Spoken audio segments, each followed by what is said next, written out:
الأصدقاء الأعزاء، الصديقات العزيزات، مرحبا. بين يدي كتاب من تأليف الكاتب الكردي الشاب الصديق العزيز ريبر هابون. هذا الكتاب بعنوان الحب وجود والوجود معرفة، حسب التصدير الموجود على الغلاف، وهو يعني والتصنيف والتجنيس والفكر. ريبر هابون من الكتاب الكرد الغزيرين والشباب اللي طاقة الكتابة لديهم متنوعة. بيكتب شعر، بيكتب قراءات نقدية، و لديه أيضا كتابات قصصية، و بالإضافة إلى ذلك اتجه نحو الكتابات ذات الطابع والمنحى الفكري. هذا الكتاب من 357 صفحة من القطع المتوسط، صدر في أغسطس الماضي، أغسطس 2021 عن دار لوتس للنشر الحر في القاهرة. التقيت بالصديق ريبر في زيارتي الأخيرة، والتقينا في ديسلدورف. هو يقيم في ألمانيا منذ 2015 في مدينة ديسلدورف الألمانية. التقيت فيه وأحداني الكتاب، يعني وأشكره على الإهداء، وأشكره على يعني هذا المنجز وهذا الجهد الثقافي الموجود بين دفتي هذا الكتاب. إجمالا يعني بحكم متابعتي لشغل الصديق ريبر، هو كما ذكرت هو يعني كتير فاعل على صفحات التواصل الاجتماعي، على اليوتيوب، على الفيسبوك، على مواقع تواصل اجتماعي أخرى، ومجتهد بيكتب في يعني مناحي، كما ذكرت في مستويات ومناحي متنوعة. يحاول أن يقدم شيئا، يحاول أن يكون هذا الشيء له خصوصية. هو في البداية هو كاتب شاب، هو من مواليد 1987 مدينة منبج، يعني من أكراد مدينة منبج. هذا الكاتب الشاب الغزير يعني اتجه بشكل باكر للدراسات ذات المنحى الفكري المعرفي، وهو لديه مشروع في هذا الخصوص. يحاول يعني أن يستقطب أو يتواصل مع كل الكتاب الكرد على وجه التحديد، الذين يتمتعون بالحس النقدي والحس المعرفي وتحريك الأسئلة وإنتاج الأفكار في هذا الخصوص. ويعني قدم لنا في هذا الكتاب مجموعة من يعني المادة التي تتضمنها أو يتضمنها هذا الكتاب، هي مجموعة من الدراسات والبحوث ومقالات الرأي تحت هذا العنوان العريض اللي ذو منحى فكري ونفسي ووجودي وثقافي. الحب كعاطفة، يعني هي ممكن أن نقول أنه هي المطارحة الفكرية اللي ما أفصح عنه أرسطو منذ يعني 2000 وشوي، يعني السنة. يعني أنا أفكر إذا أنا موجود، يعني ويعني الربط ما بين الوجود بالحب، يعني مع وجود الحب الوجود ككل يحضر، مع غياب الحب لا وجود للوجود، هنالك عدم. الحب يعني كمشاعر نفسية وجود داخل الوجود، داخل هذا، لكن هذا الحب، هذا الوجود أيضا لديه حضور معرفي، لا يبقى يعني عاطفيا صرفا، أيضا له علاقة بالوجدان، بالضمير، بالتراكم المعرفي، بالعقل، بالمنطق. إذا الحب وجود والوجود معرفة. تحت هذا العنوان، تحت هذا المنشأ، تحت هذا الهدف الاستراتيجي الرافع الاستراتيجية، تندرج كل المقالات والدراسات والبحوث في هذا الكتاب. هي الفكرة الرئيسية والاستراتيجية يعني الثيمة اللي اشتغل عليها ريبر في هذه الدراسات، واستندها على الواقع الشرق أوسطي، ويعني انحاز للواقع الكردي وركز على الواقع الكردي، لكن الخلاصات والأفكار التي توصل إليها في هذا الكتاب ممكن يعني أن نسقطها على مجمل الواقع الشرق أوسطي، لأن الواقع الشرق أوسطي سواء الكردي أو العربي أو التركي أو الفارسي أو التكوينات والهوية أو السرياني أو الأرمني، كل هذه التكوينات، هذه التنويعات الثقافية، الهوياتية، الأهلية، القومية، الإثنية، الدينية، العرقية، كل هذه التنويعات تشترك في الكثير من الآلام وفي الكثير من الأسئلة، منها ما هو متعلق بأسئلة الوجود، أسئلة الهوية، والصراعات التي تنمي وتغذي الكراهية والفرقة بين هذه التنويعات. الكتاب مهم ويتناول ويعني مرجع للكثير من الأمور التي يمكن أن يأخذ بها أي باحث أو كاتب أو يعود إليها أي دارس. هذا الكتاب لا يمكن تلخيصه يعني في ربع ساعة أو 10 دقائق أو هيك شيء، لكن سأحاول أن يعني ولو بعجالة أن أستعرض المحاور الرئيسية في هذا الكتاب. الكتاب قدمت له الكاتبة الأردنية رولا حسينات، هي التي قدمت، وهي أيضا قاصة وكاتبة وتكتب في الدراسات النقدية، هي التي قدمت لهذا الكتاب. يستهل ريبر هابون كتابه بتمهيد يحاول أن يعطي في هذا التمهيد الفكرة والأسباب ومجموعة الأسباب التي دفعته إلى هذا التأليف، إلى هذا المنحى، أو إلى مجموعة الدراسات والبحوث الموجودة في هذا الكتاب. المحور الأول العقل المعرفي الشرق أوسطي في مواجهة بمواجهة القمع. هذا المحور يتناول فيه واقع الشرق أوسطي بشكل عام، ويتحدث عن دور الإعلام المهيمن، وأيضا يتحدث عن واقع التنظيمات السياسية الكردية الكردستانية. بالتوازي مع ذلك يتناول الربيع العربي ونظرته إلى الربيع العربي. كمان ينتقد صعود الميكافيليين الذرائعيين الجدد في هذا المحور. أيضا يتناول يعني جذور الصراعات العرقية والطائفية. هذا محور يعني الأول اللي بيستهل به الكتاب. يأتي إلى المحور الثاني الإرادة الديمقراطية في مواجهة القمع. الأول يعني العقل المعرفي الشرق الأوسطي في مواجهة القمع. الآن يعني الإرادة المعرفية في مواجهة القمع.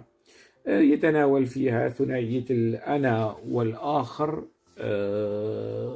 يعني طبعا دائما بالاستناد إلى الواقع الشرق أوسطي، نظرة فلسفية إلى حول التنازع.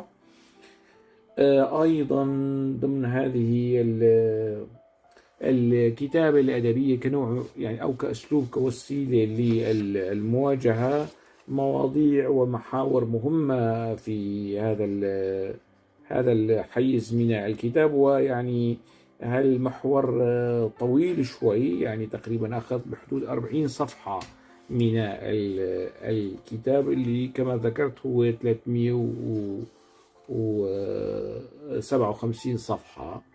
بعدين يأتي إلى محور آخر، الإرادة المعرفية في مواجهة الإسلام السياسي. هون يتناول محور الإسلام السياسي، النشأة، كيف نشأ التطرف، ويعني آليات وأدوات مواجهة هذا التطرف. هذا المحور في مجمله يتناول هذه الحيثية المهمة: الإسلام السياسي الطاغي في هذه الفترة، واللي كان له يعني انعكاسات على الواقع الشرق أوسطي، وحتى الواقع الأوروبي والعالمي والدولي. ومعروف هذه التفاصيل، يعني دور الإسلام السياسي في مصر، في الجزائر، في سوريا في السبعينات والثمانينات، وفي الفترة الأخيرة وموجات الربيع العربي، وكيف أن الإسلام السياسي امتطى الحركات الجماهيرية والانتفاضات والثورات بهدف الوصول إلى السلطة، وليس يعني إحداث تغيير بنيوي جوهري نهضوي ثوري في المجتمعات الشرق أوسطية. بعدين يأتي إلى محور البناء المعرفي ومستقبل الوجود. هذا أيضا محور هام. العولمة المعرفية أيضا يتناول فيها مدى ومستويات الاستفادة من المعرفة، من العولمة، واستخدام أدوات وتطورات التي شهدها العالم في هذه المرحلة، وما جعل العالم قرية صغيرة. كيف يمكن للمعرفيين أو لمنتجي المعرفة أن يعولموا القيم المعرفية بأدوات العولمة. محور آخر: المشروع المعرفي والتشوه الثقافي. في المحور أيضا هنالك حديث عن يعني نفس تقريبا محور المواجهة، يعني مواجهة الاستبداد، القمع. هنالك القمع والاستبداد خلق نوعا من التشوهات الثقافية. القوى المعرفية أو المعرفيين أو منتجي المعرفة والأفكار المعرفية، كيف يعني بإمكانهم يعني أن يواجهوا هذا التشوه الثقافي والاجتماعي والسياسي في المنطقة عبر الأفكار اللي بيطرحوها والنتاجات اللي يقدموها للعالم ولمجتمعاتهم. المعرفة حقيقة في ظل الوجود أيضا، وهذا محور أو مقال ضمن هذا المعرفة عقيدة الوجود الواحد. أيضا في هذه العناوين فيما يتعلق بالوجود، وسأتي على الفكرة يعني في خاتمة الكتاب، هنالك شيء من التقاطعات. هون أيضا المعرفيون بمواجهة الخوف في غرب كردستان، يتناول الواقع الكردي السوري على وجه الخصوص، ويعني الأعباء والمشاكل التي يواجهها الكتاب والمثقفون والفنانون والمبدعون أصحاب مشاريع معرفية، وحالة التصادم سواء مع المجتمع، سواء الموانع أو ما يعرقل الحركة المعرفية والأفكار المعرفية في غرب الكردستان، في المناطق الكردية السورية. أيضا هذا الفصل أو المحور أخذ حيزا يعني مهما من الكتاب، فيه شيء من التفصيل بهذا الخصوص. هنالك أيضا محاور أخرى مهمة، نرى كيف أن هذا المحور أخذ حيزا لا بأس به. المعرفيون في كردستان الشمالية، الآن يأتي إلى كردستان تركيا. أيضا هذا المحور هام، وفيه توسع فيما يتعلق بالإلمام ورصد الواقع الكردي في تركيا. المجتمع والإرهاب التركي يتناول سياسات الدولة التركية، إحياء المجتمع ككل والمجتمع الكردي بشكل خاص. أيضا نقد القوموية التركية، الواقع القومي أو السلوك القومي أو السياسات أو الثقافة، الأفكار القومية، المشاريع القوموية التركية. أيضا بالتوازي مع ذلك الإعلام التركي ومستويات التشويه التي يمارسها في حق المجتمع والإنسان والأفكار. جدلية الصراع لإثبات الهوية، الصراع التركي لفرض الهوية التركية والتشريك، والصراع الكردي لإثبات الهوية الكردية وممانعة السياسات والمشاريع القومية التركية المفروضة على الواقع الكردي في كردستان الشمالي أو في كردستان تركيا. المعرفيون وإشكالية الحرية، هذا أيضا محور مهم. المعرفيون والأحزاب الشمولية، الأحزاب الشمولية ليس فقط يعني الأحزاب الموجودة في الأنظمة التي اقتسمت الجغرافيا البشرية والطبيعية الكردية، يعني في تركيا، في سوريا، في العراق وفي إيران. الشموليون في هذه الأنظمة أنتجت هذه الشموليات أحزابا شمولية في الواقع الكردي أيضا يعني. فهذا أيضا كان مثار نقد أو إشارة إلى هذا الخصوص في هذا المحور. المعرفيون وإشكالية المقدس الديني، المقدس القومي، المقدس السياسي، ويعني مستويات المقدس. المعرفيون والقائد الرمز، وهذا أيضا يعني في سياق المقدس أيضا يمكن تصنيفه. معاناة طبعا هو دائما يحاول أن يركز على الواقع الكردي، معاناة الكتاب والمبدعين والأدباء الكرد فيما يتعلق نقد ومواجهة مفهوم القائد الرمز، مفهوم القائد الأوحد، القائد الأبدي، القائد الأزلي. هون كمان هذا المحور موجود يعني بما يشبه تلخيص مقال رأي. المعرفيون والمجتمع، المعرفيون والمؤسسات، تجمع المعرفيين لصون الوجود. شو كمان في المحاور؟